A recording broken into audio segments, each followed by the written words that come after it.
Welcome to 9 on the Positive Side. I'm Courtney Courtwright. Thanks so much for joining us. Habitat for Humanity of Pitt County is celebrating building its 83rd home. City and county officials were there earlier this week to recognize the important work of this organization. Now on your side, Sarah Gray-Barr was there too. She has more.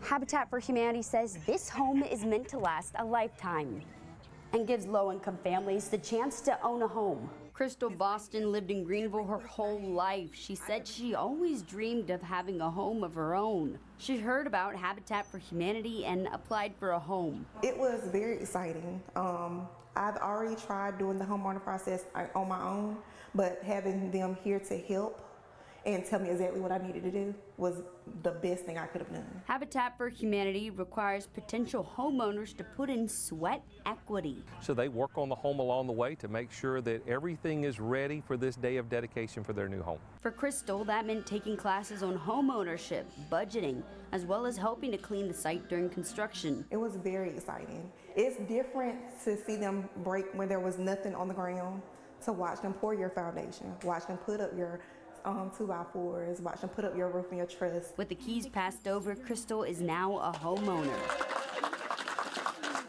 Habitat for Humanity says about 70% of Pitt County residents live at or below poverty levels. So this is just one of what needs to be hundreds more like it for families to have an affordable place to live. Habitat says this home is built to last a lifetime. The home is 1 story, 4 bedrooms, 2 bathrooms with appliances like washer and dryer. Crystal says she can't wait to move in. Just enjoy the space.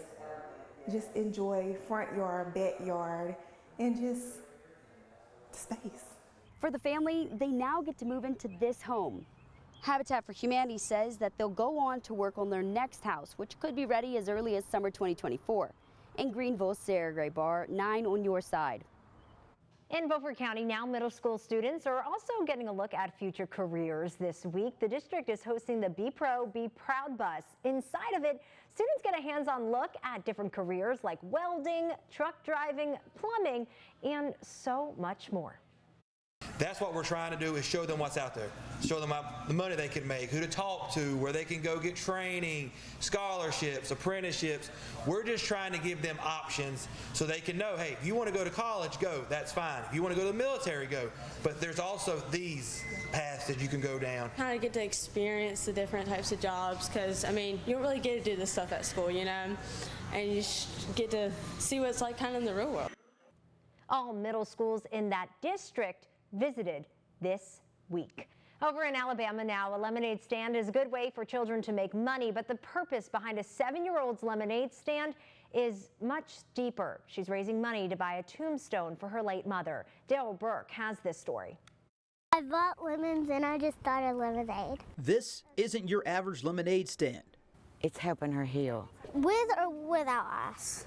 Emery Johnson's mother Carly died in March. Sales from the 7-year-old's lemonade stand is raising money for her late mother's tombstone. I didn't know that just by making a little lemonade would bring this many people here to my house, and it's fun, but it's unbelievable at the same time.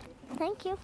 The 2nd grader began selling her signature drinks this week, and with the community's help, she's already raised nearly $10,000. I know her mom is looking down on her and so happy. Johnson's grandmother, Jennifer Bordner, says her daughter Carly's tombstone has been donated. She shares that she is grateful for the Jackson County community, and the ongoing donations will help support Emery's future. I've just been amazed and cried happy tears. Felt a peaceful and a happiness because everybody came to support my little granddaughter. And that's what I wanted the most, for her to not be heartbroken, because that's my world. Thank you. From first responders to community members, dozens showed their support for young Emery. I'll give you the money. Thank you. Emery tells me beauty and makeup is her passion, and she hopes to one day be a YouTube star. Family members tell News 19 the 2nd grader's world was rocked after her mother died, but the stand is her way of honoring her mother Carly. I hope my daughter can see this, how amazing this is, and how especially wonderful her daughter is. And thank you to everyone, and thank God, because this was one of the most painful things I've ever experienced, and this community has helped me. In Scottsboro, I'm right here in your heart. Daryl Burke, News 19. And we have an update to the story. Emery raised more than $10,000 with that lemonade stand, and the community donated a tombstone for her mom. Back here in Greenville, the wait is over. Chicken Salad Chick is now open. On Wednesday, they were rewarding customers who dedicated their morning waiting in line. The first 100 customers get free chicken once a month for an entire year, but the very first customer got even more. Free chicken salad once a week for the entire year. But I think what's different about Chicken Salad Chick compared to most other fast casual restaurants is we really try to, treat everybody like family, spread joy in rich lives and serve others. This is our mission statement says. I got here about 10 o'clock last night, so slept on the concrete. It was hard, but it was cold, but good. It's over on Red Banks Road. The restaurant opens at 10:30 each morning. In Salter Path now, there's a food truck that claims to have the world's best shrimp burger. Digital reporter Shannon Baker takes us there. After spending years as a commercial fisherman and tour boat captain, Matthew Munn's father decided it was time for something new. He decided that he would take his love for cooking to the next level, and the next step was owning a food truck. 8 years ago, he got a crazy idea to buy a food truck and sell his version of a shrimp burger, which is a half a pound of lightly breaded, perfectly fried shrimp on a bun, and the response was incredible. Sometimes, we get customers that come back 4, 5, 6 times during their 1-week vacation. And then, of course, we have a lot of our locals that they eat with us, just about every day. Most of the time, Captain's Kitchen is located in or around Carteret County. For more information about them, visit our online originals tab at WNCT.com. And if you're looking for more information about other Food Truck Fridays, you can check that out as well. In the digital studio, I'm Shannon Baker, 9 on your side. And out of this world story next, the new space exhibit coming to North Carolina. A new place for stargazers is set to open up soon in the Queen City. The Blumenthal Art Exhibit is getting ready for an out-of-this-world space exhibit. Taylor Young has more. We were looking for a big open space, which sounds simpler than it really was. What looks like a vast warehouse just blocks away from Bank of America Stadium, Blumenthal Art saw as an opportunity to go beyond. Come fall, a new exhibit inspired by NASA missions will take participants 250 miles above the Earth into the International Space Station. This is the kind of thing that we know will be inspiring to young people, and that's also important to us. We expect to see many school groups through here and create that inspirational moment for young people to encourage them to aim high. The move will make Blumenthal Arts the first tenant of a heavily sought-after property in Charlotte's Iron District. Charlotte Pipe and Foundry, one of the city's oldest companies, has owned the property for more than a century. Last year, the pipe supplier relocated its operations from Uptown to Stanley County, opening the door for endless possibilities. At one point, the 55-acre site was even thought to be the potential home for a new Panther Stadium. As you mentioned, there have been a lot of iterations and thought with this property, but as we move forward and now we have an anchor and a thought behind the themes that are coming, we think it's going to be really exciting. Pipe and Foundry CEO Hooper Hardison calls the Blumenthal the opening act of the Iron District. And it all starts with this 1.5-acre warehouse, which in coming months will be transformed into something out of this world. The space will be reconfigured differently for every show, which I think will be part of the adventure, because every time is going to be a different experience and really a magical one. And that was Taylor Young reporting. Now, a pair of Alabama corgis took to social media this week to remind people about eye safety during the solar eclipse. Sisters Susie and Midge modeled the safety glasses on Instagram ahead of that big event that everyone was talking about. On the post, their dog mom wrote, quote, "Susie has been busy giving Midge eye safety lectures and making sure she's practicing wearing her solar eclipse glasses correctly." Now, despite all of that practice, as you just saw, the glasses stayed on for all of 3 seconds. And Storm Team 9 meteorologist Holly Baker is going to take a look at a different kind of eclipse and heating up with Holly.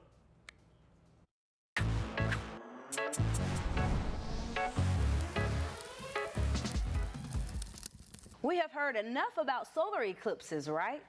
But did you know that there were other types of eclipses? We will focus on a lunar eclipse to be particular. A lunar eclipse occurs at the full moon phase.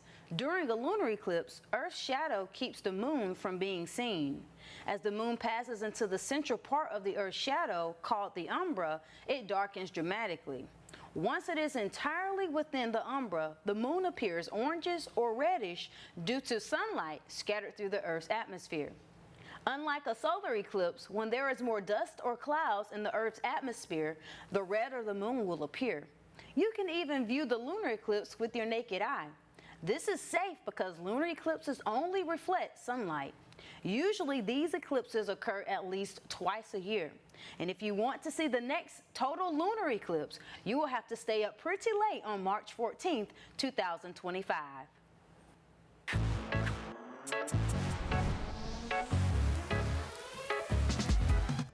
And next on 9, on the positive side, a show of support for a North Carolina radio host.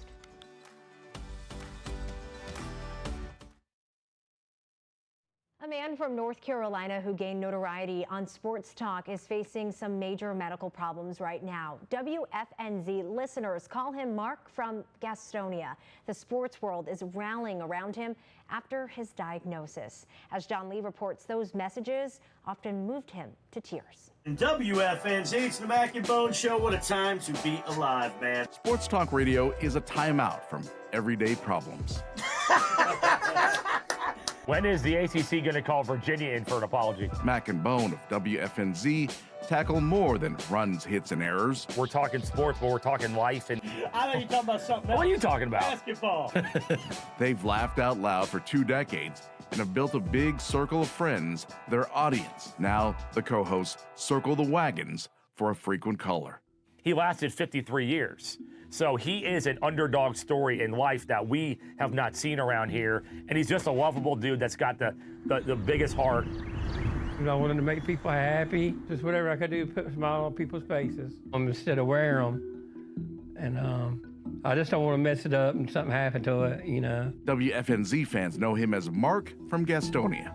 He's been overwhelmed with gifts, including Charlotte Knights gear. This is so exciting. I can't believe that I got a jersey like this. MFG was hospitalized for 3 weeks. Because of a birth defect, his heart operates at 10 to 15%. On top of that, doctors diagnosed him with stage 4 stomach cancer. But Mark doesn't dwell on death. If it happens, it happens. I lived a good life. I lived the way I want to live. Didn't nobody tell me how to do it. I did it my way. His mom, Elizabeth, says Mark's always been a survivor. He probably doesn't know this, but I had a funeral planned because they said he was not going to be able to handle any of this. His radio family has responded. We're trying to raise money for Mark and his bills and his family, so we're all on this journey together. Travis Hancock, a.k.a. Bone, asked sports heroes to help uplift Mark with video messages. This is Jonathan Stewart from the Carolina Panthers running back. Just want to let you know, man, a lot of people care about you. If you were not calling in, you've got a lot of friends that care about you. Stay after it each and every day. And again, this is Roy Williams from Chapel Hill saying hello to Mark from Gastonia. Thanks, big fella. Keep after it. Smile every time I see it. It's like, I want you to know those videos, don't wear yourself out, right? And then he goes, but they're keeping me alive, though. I'm like, the support of WFNZ and sports figures from around the country has been a lifeline. Mark's whole life has been a battle. Because of his heart condition, doctors initially feared he would only live to be 6 months old. He eventually had open heart surgery at 5. I just always wanted to be famous. I didn't care how. Over the years, the hot sports takes and crazy costumes made Mark from Gastonia a sensation. Mom never believed me, I don't think, really, that I was getting kind of popular. We just gone with all his shenanigans and put up with him. I love to have fun. I'll be calling here about 8:05. And just days after being discharged from the hospital, MFG called into the Mac and Bone Show.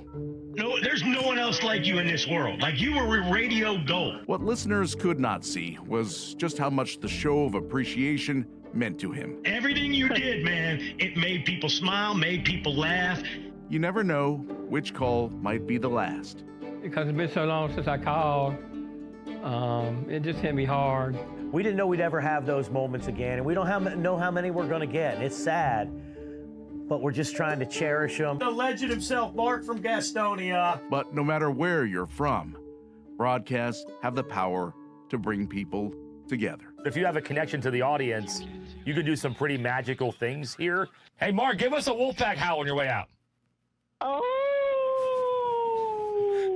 In Charlotte, John Lee, Queen City News. It's a unique celebration for an icon in California. Juliet Vara shows how one rollerblader, better known as Slow-Mo, celebrated his 81st birthday. On a popular boardwalk busy with bikers, walkers, and skateboarders, you can't miss Slow-Mo when you see him. He is just so interesting, kind of eclectic, like just super slow. At first glance, you might even do a double take. Like, what is he doing? Why is he doing that? Meet John Kitchen, the slow-moving rollerblader who goes by Slow-Mo. He's been captivating people's attention for years. I feel like he's been a part of PB for forever. However, you know, the first time you see him, you're kind of like, who's this guy, you know? And then you realize that he's got this reputation. One so memorable that folks like Sherry Walter came out to join the retired neurologist for a Sunday skate to celebrate his 81st birthday. Happy birthday, Slow-Mo! And notice, they're dressed like him too. A dab of sunblock. Signature trademark. With blue shirts and khakis. Slow-Mo, I love you! We can't even do an interview because everybody loves you, Slow-Mo. You're like a celebrity here. Well, it seems that way, doesn't it? For 24 years, he's been skating the PB boardwalk every single day, always in slow-mo. It feels good, like when you're in a curve, to maximize that feeling of what's what I'm talking about. So that's what I'm trying to do. I'm trying to get the best possible feeling. And to celebrate the feelings of joy he gives so many, he was presented with a certificate of recognition by the California State Senate. He brings so much happiness to San Diegans, and if I come down here and go for a little run and I see him, 100% better day. Live your life as much as you can and do what you want to as much as you can. Once you secure your survival, do what you want to. Words to live by. In Pacific Beach, Juliet Vara. Great words to live by. Thanks for joining us for 9 on the Positive Side this weekend. We hope you have a great weekend, everyone. We'll see you next time.